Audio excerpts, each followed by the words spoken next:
Today on the show, the politician who sells or used underwear and what personal responsibility really looks like. Everyone, they're here already. You're next. Let's go. Welcome to the future, where the glass is half full and you'll need new glasses, where you'll be jumping from conclusions. The past is annulled, and a new future is born. Never before in history has so much meant so little to so many. AD on the radio.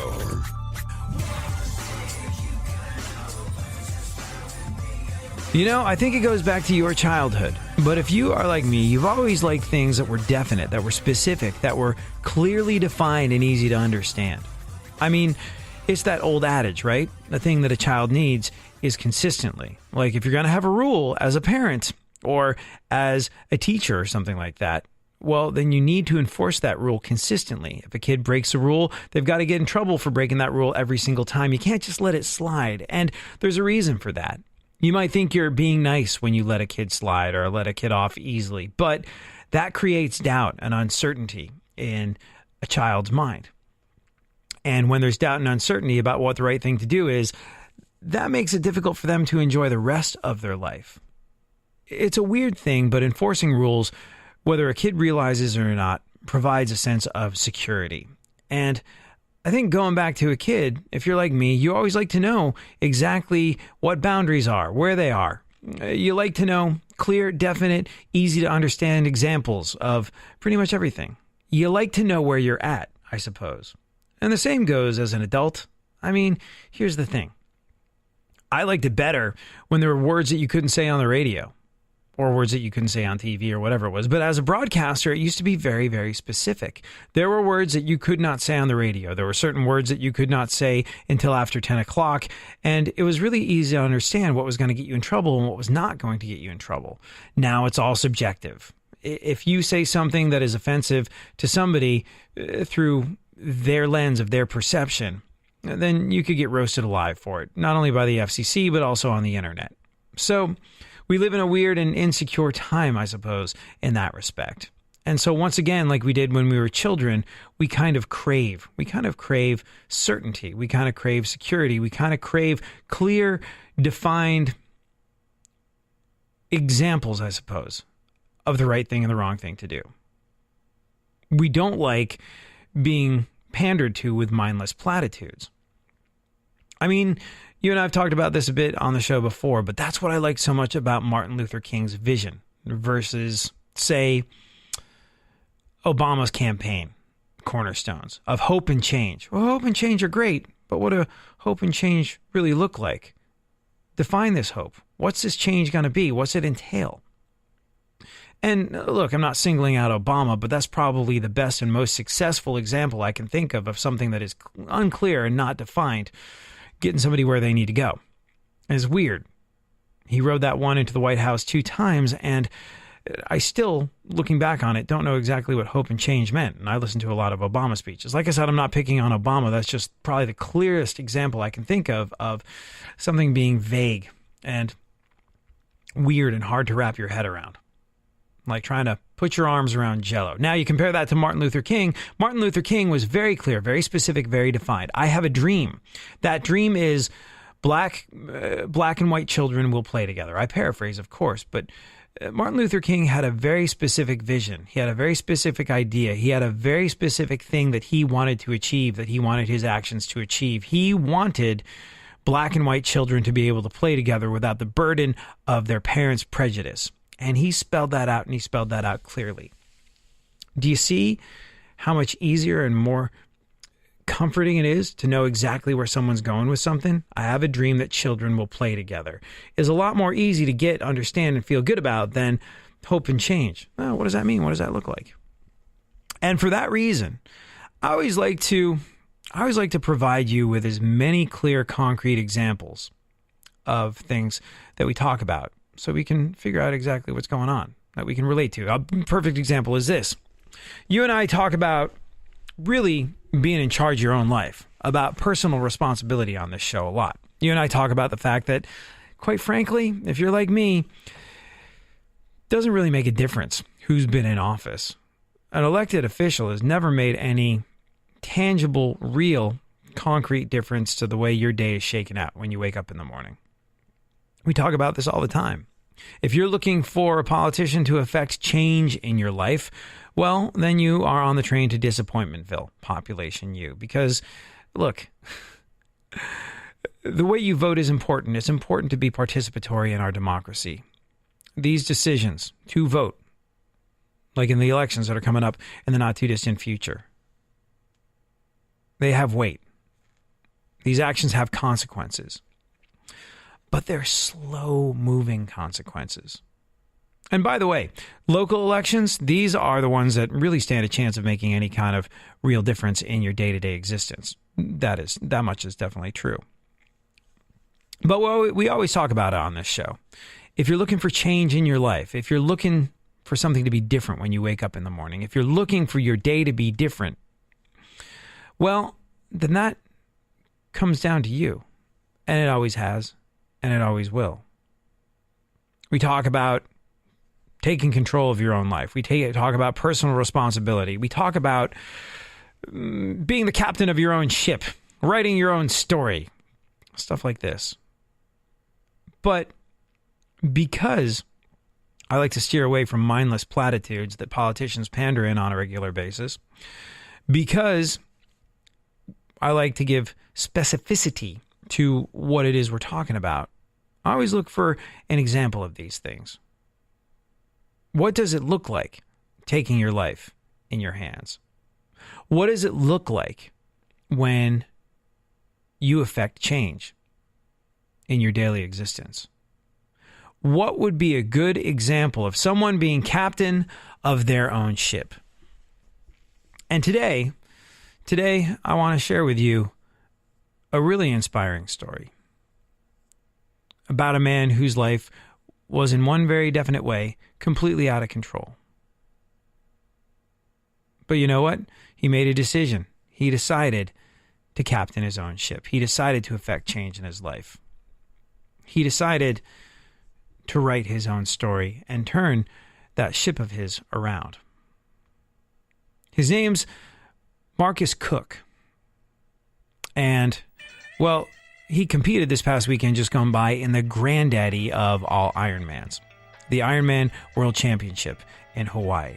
And he did this against all odds. He did this when, a few years back, people have said this would have been absolutely impossible. I'll share this inspiring story with you next.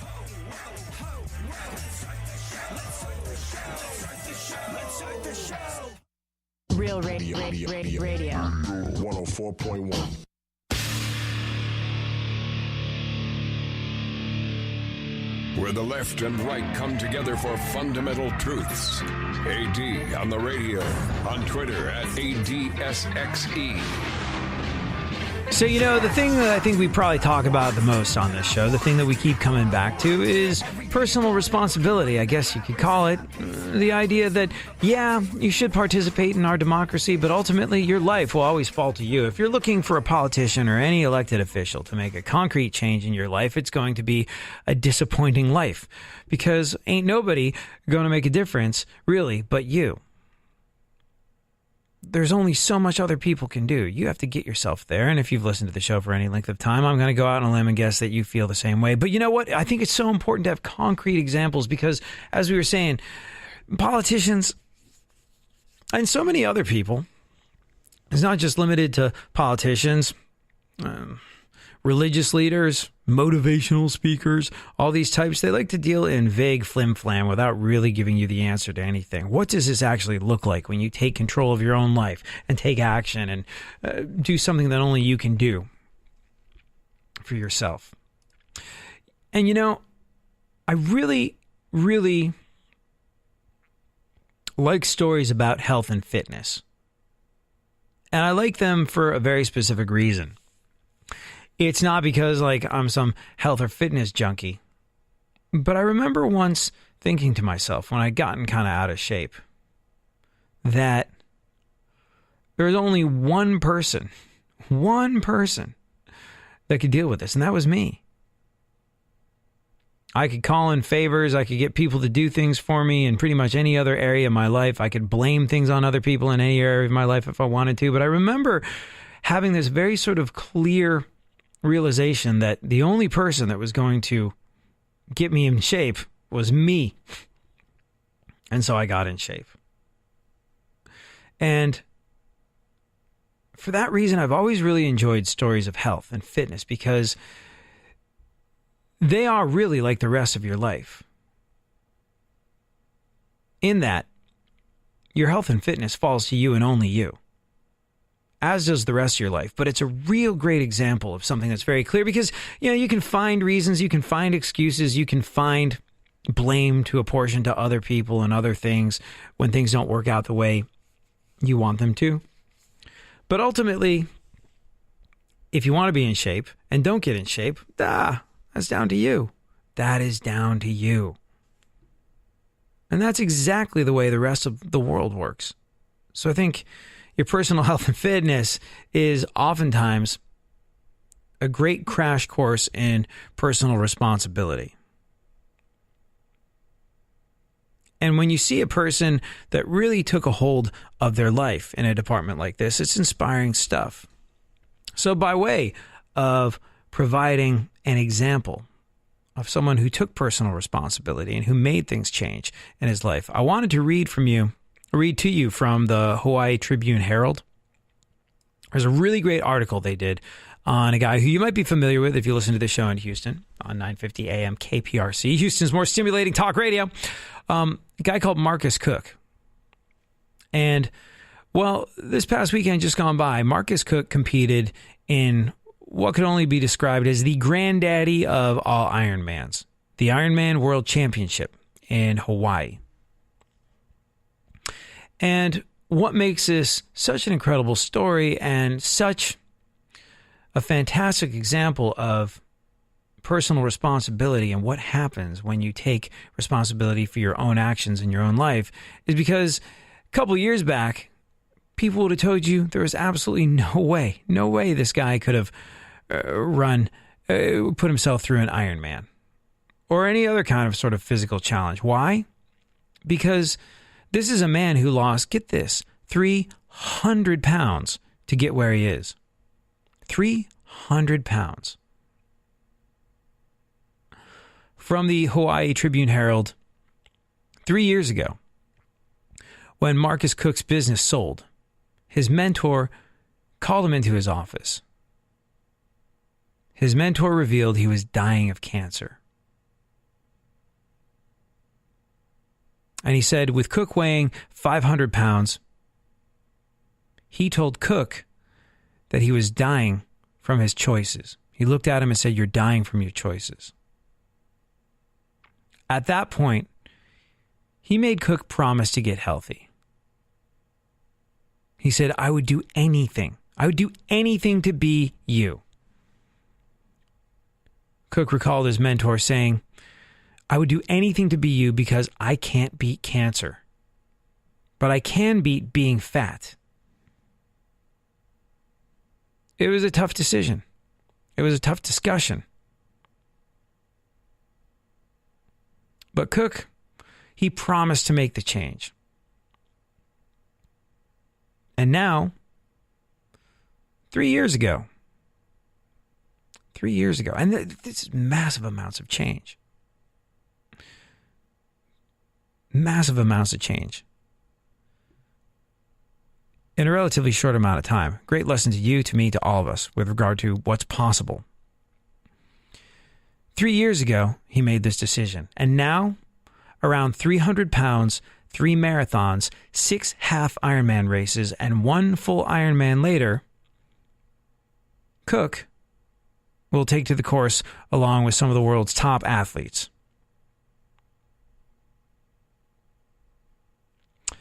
His online fundraising page for the Ironman Foundation shows that he's raised over $100,000 for the foundation.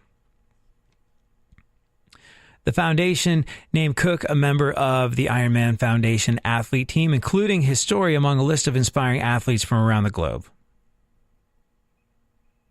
Cook said taking the approach of changing something new every day was critical to how he got where he is today. Saying too often that people try to make changes all at one time. So how'd he do it? Again, it's great to have clear specifics. He did it this way.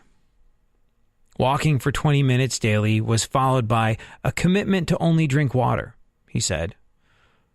Followed by cutting out fast food. Bear in mind, this was a 500-pound man who just ran an Ironman.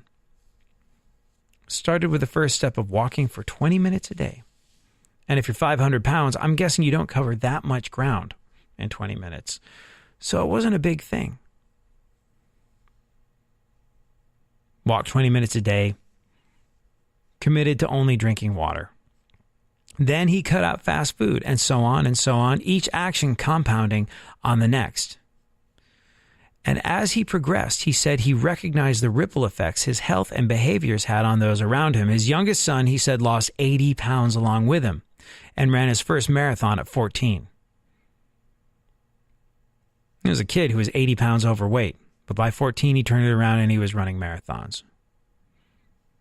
His oldest son completed a half Ironman and is training for his first full Ironman in April. He said, we had none of that on the radar before I decided to change. So I changed my health and my family changed. I changed my health and my worldview changed. I changed my health and my work got better. I changed my health and my marriage got better. And that's another message that he shares with people. Committing to change one part of one's life is likely to also improve other areas as well. Now looking forward to an Ironman competition, he said that he's thrilled to be hitting the same course that brings together everyone from the amateurs to the pros.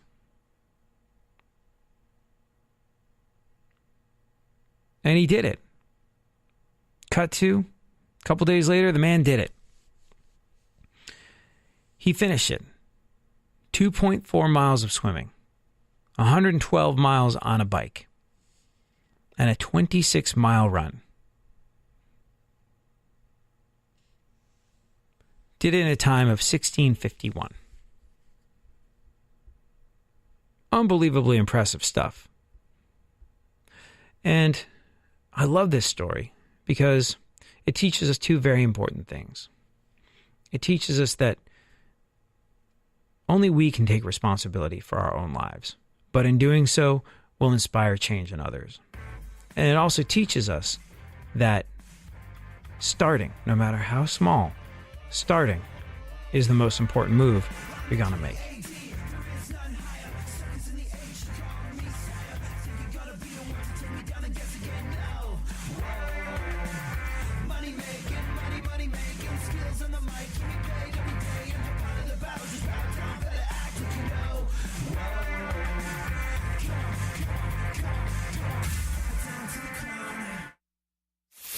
For more stimulation and less irritation, 9 out of 10 doctors choose KPRC AM 950, Houston's more stimulating talk radio.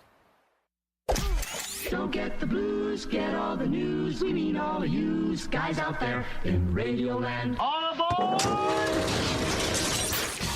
He's back. AD on the radio. Give it up, yeah. Give it up, yeah. Bring this on, come on, come on. So, do you have children? Do you want children? Do you, by any chance, want children, but perhaps you're not able to have them, or maybe you know someone who falls into that category? I got to tell you, I've never tried to have kids myself, but so many people around me have had difficulty having children for one reason or another.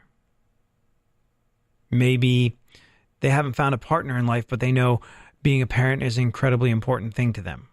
And they're going through all sorts of medical options, or perhaps they're looking into fostering or adopting or what have you. But it's a very, very difficult thing. I've got, friends and family members aplenty who wanted children more than anything else, but either had a very difficult time conceiving, had a difficult time going full term and having the baby, or had a difficult time getting pregnant at all.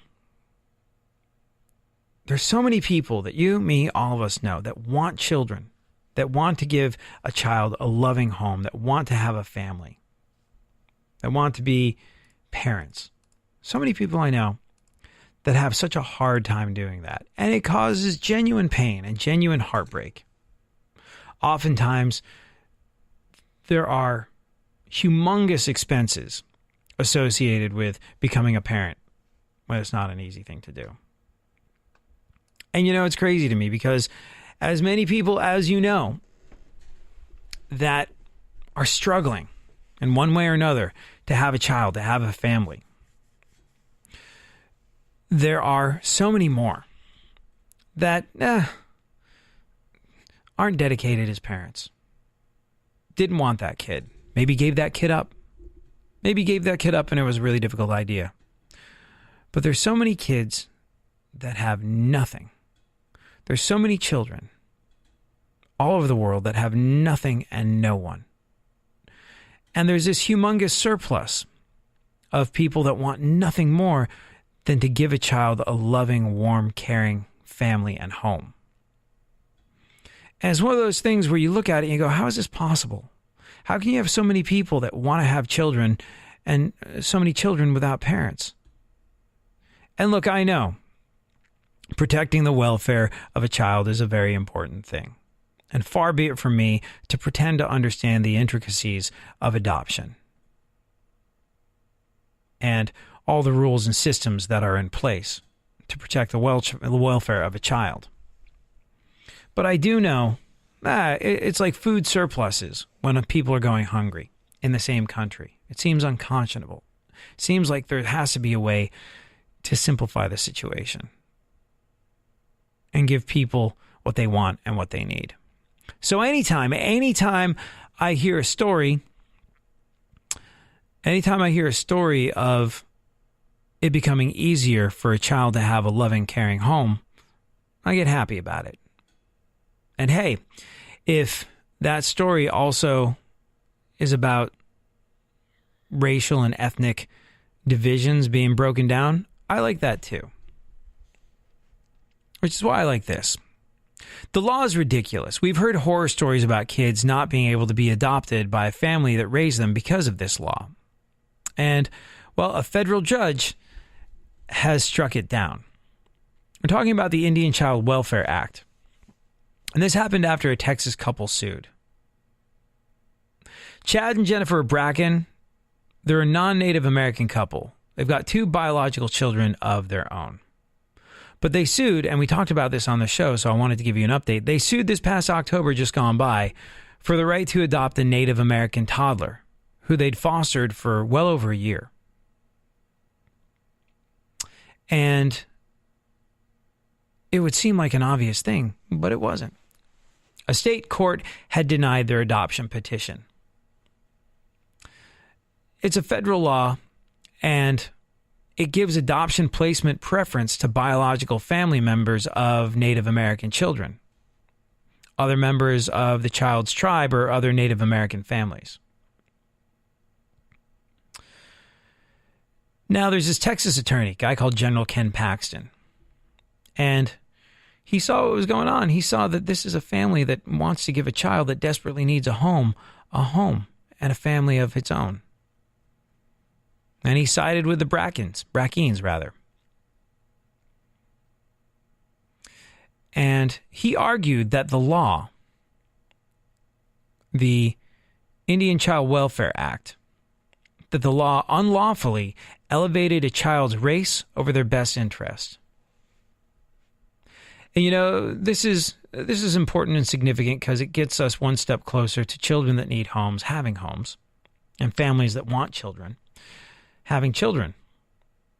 But the subtext is, it's breaking down a racial divide. And look, far be it from me, like I said, to profess to have any kind of in-depth understanding of the laws and rules that are in place when it comes to adopting a child.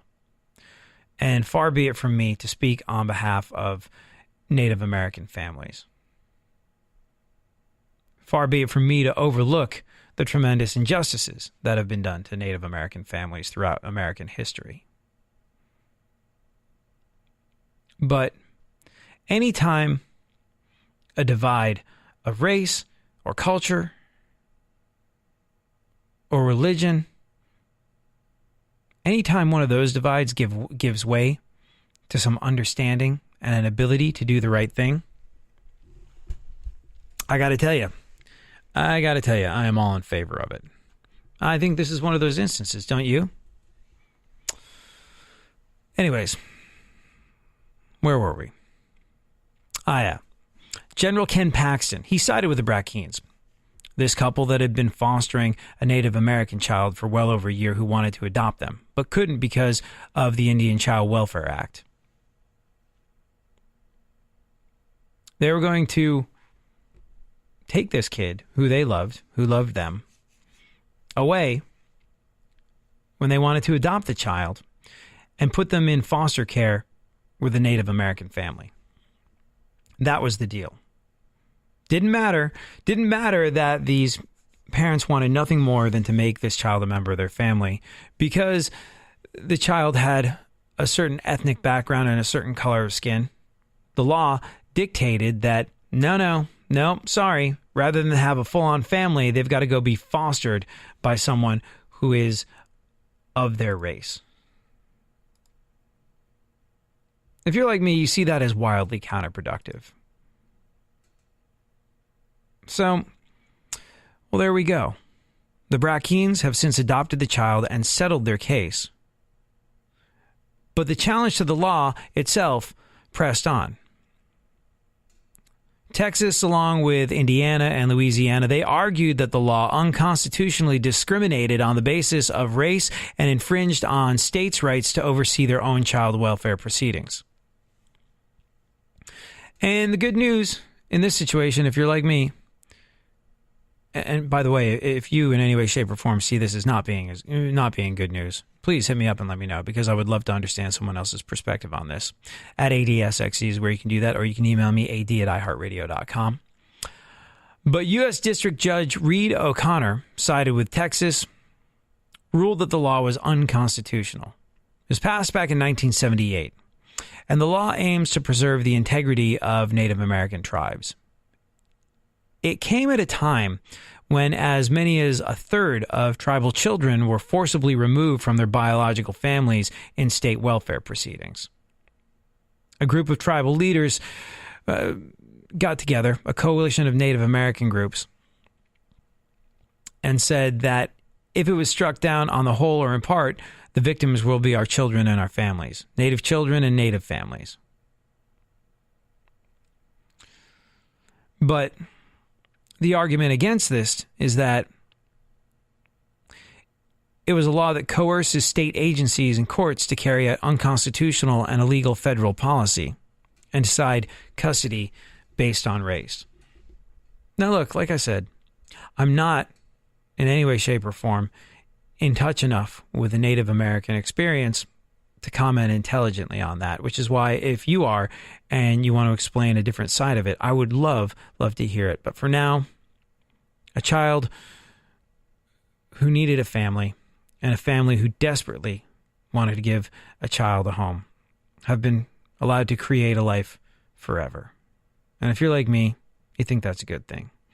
And if it manages to strike down a racial divide as well, so much the better.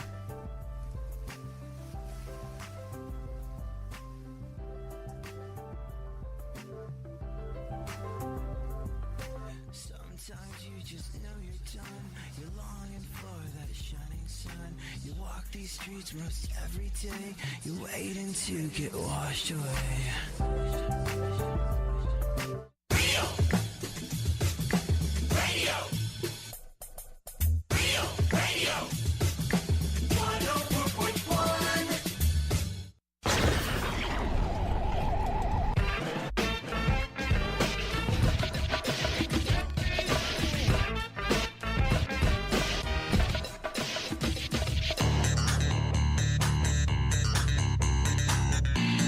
Now, more AD on the radio.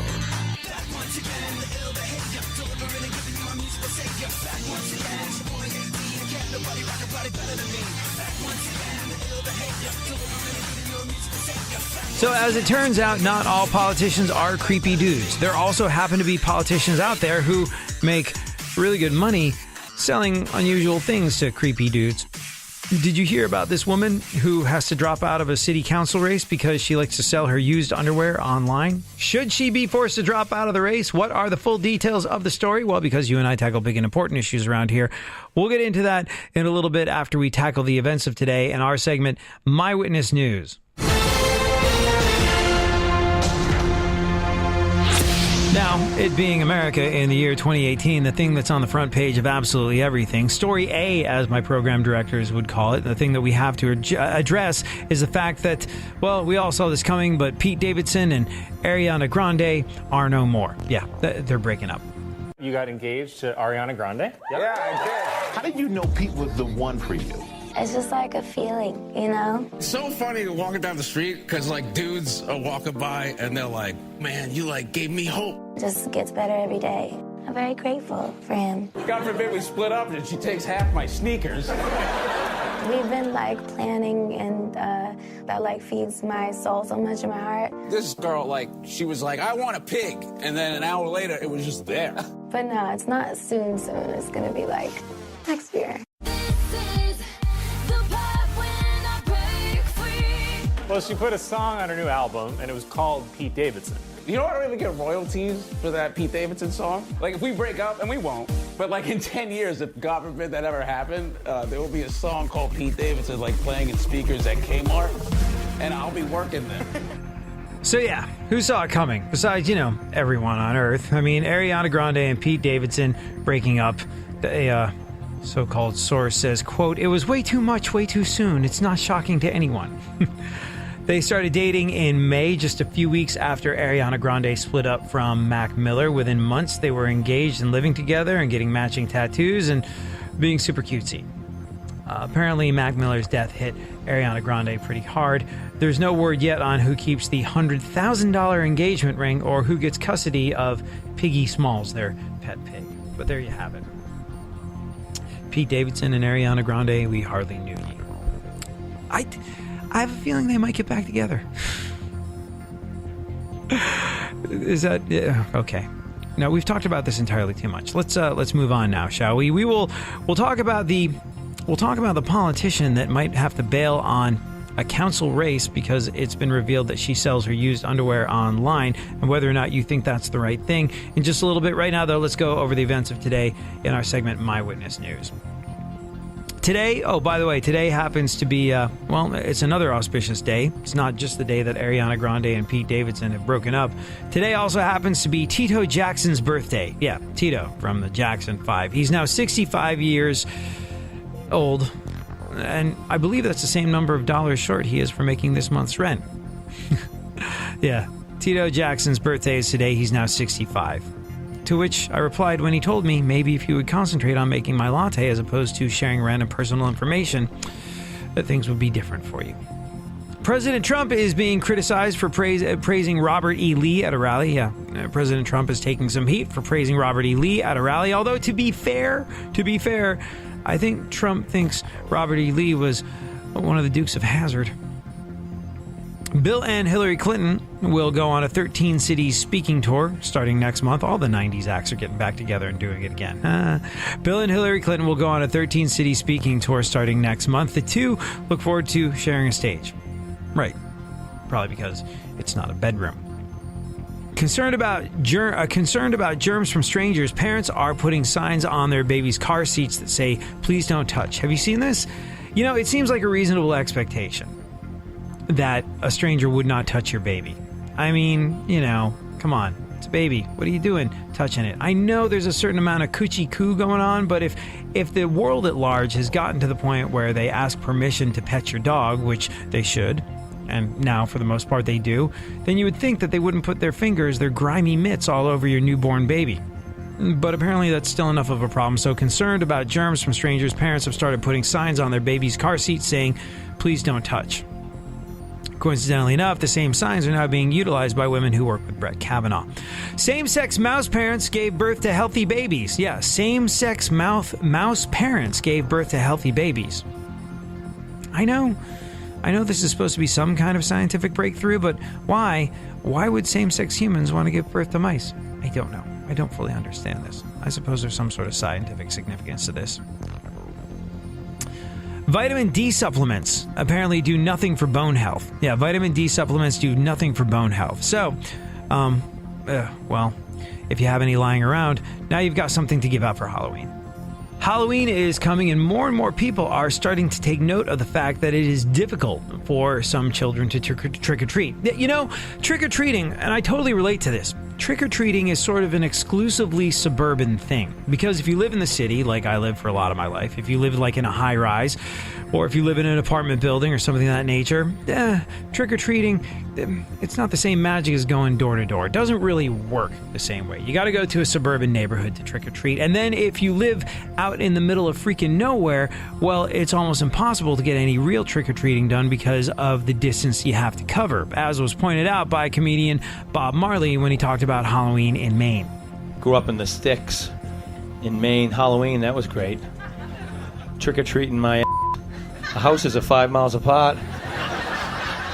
Like running a marathon with a costume on.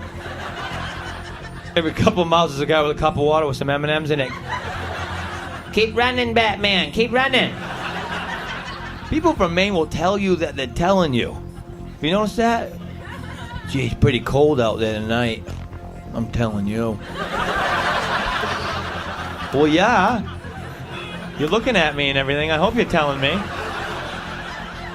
Everybody in Maine has a truck, too. We have a truck, or we know someone that has a truck. That's right. Anybody in this room can have a truck down here in 5 minutes if we needed one. I could say, I gotta move this microphone stand. Well, I'll go get my brother's truck. They gotta tell you what kind of truck their brother had. My brother got a Ford 250 Lariat, half-ton Chevy with the whoop of him house on the sidewalk. I'm telling you. So yeah, time now for what might be the most intriguing news story of the day. Well, let's begin at the beginning, shall we? Not all politicians are unbelievably creepy dudes. There's also politicians out there who make good money selling stuff to aforementioned creepy dudes.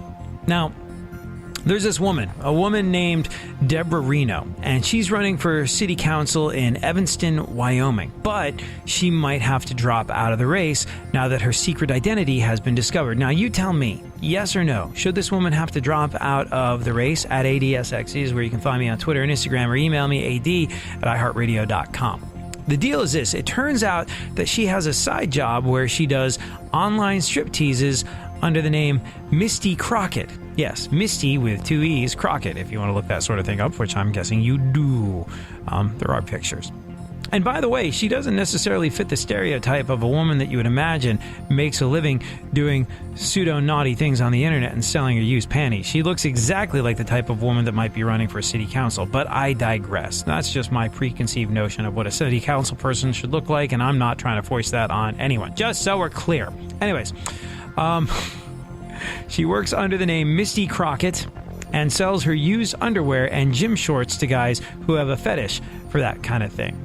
Apparently, business has been booming because there's plenty of people that have a fetish for that kind of thing. Now that the info is out, she said she's been doing it for about a year, and it was, quote, an interesting experience, but an error in judgment, and said if you want to run for public office, probably not a good idea. The guy she's running against is named Michael Welling, and he rushed to claim the moral high ground so fast that he probably sprained something. He said what Deborah is doing is, quote, so against my personal moral code and standards. Yeah, well, no one wants to buy your underwear, dude. I've been on that website for about a year. We also talked when I decided to run for city council about possible ramifications if that were to be discovered by the community. My preference would be that that wouldn't have come out and made the news. Did you make hundreds of dollars off this? Thousands? I made respectable money. I mean, I guess I can't say respectable. That's really the wrong word.